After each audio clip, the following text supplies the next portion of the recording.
جیسے سب جانتے ہیں کہ پرانے زمانے میں، یونانیوں کے زمانے میں، علم کی 3 قسمیں تھیں۔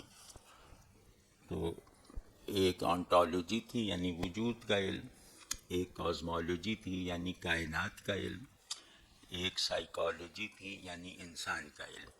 کل علم فیثاغورس کی نظر میں انہی 3 ڈسپلنس کا مجموعہ ہے، اور ابھی بھی آپ غور کریں تو ہمارے علم کی یہی 3 بنیادیں ہیں، یہی 3 منزلیں ہیں۔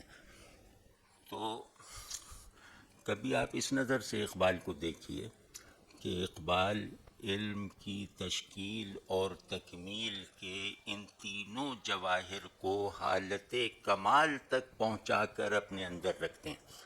یعنی ان کی ایک پوری آنٹولوجی ہے جو ان کے تصور حق پر ہے، ان کی ایک پوری کازمولوجی ہے جو ان کے تصور تسخیر پر ہے، ان کی ایک پوری سائیکالوجی ہے جو ان کے تصور خودی پر ہے۔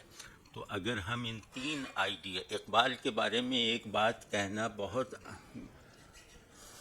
مطلب ایک بات ہے جو بظاہر تضادات کا مجموعہ ہے، لیکن اقبال سے اگر اس بات کو منسوب کر دیں تو اس بات میں پنہاں پوشیدہ تضاد رفع ہو جاتا ہے، اور وہ ہے کہ اقبال پریگمیٹیکلی آئیڈیلسٹ ہیں، آئیڈیلسٹیکلی پریگمیٹک ہیں۔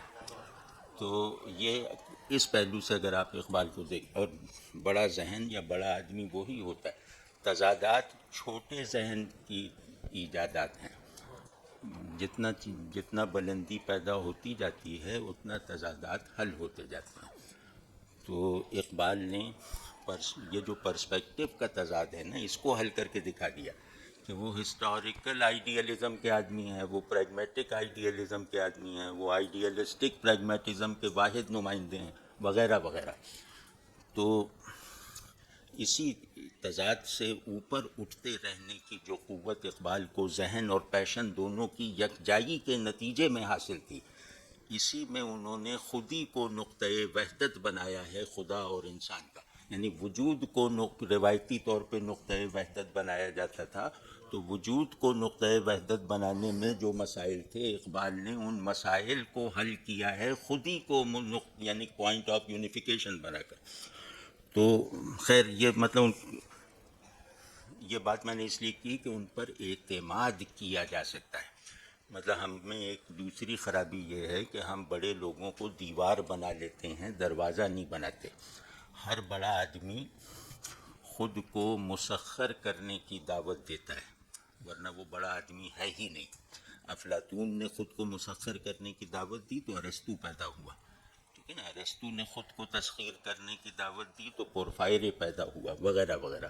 بلکہ ارسطو کی تسخیر میں یہ دنیا آج تک مشغول ہے، یعنی دنیا میں کوئی علمی پیش رفت ایسی نہیں ہو سکی آج تک جس میں ارسطو کو مسخر کرنے کی کوشش نہ ہو، یعنی جہاں ارسطو ریلیونٹ نہ رہ گیا ہو۔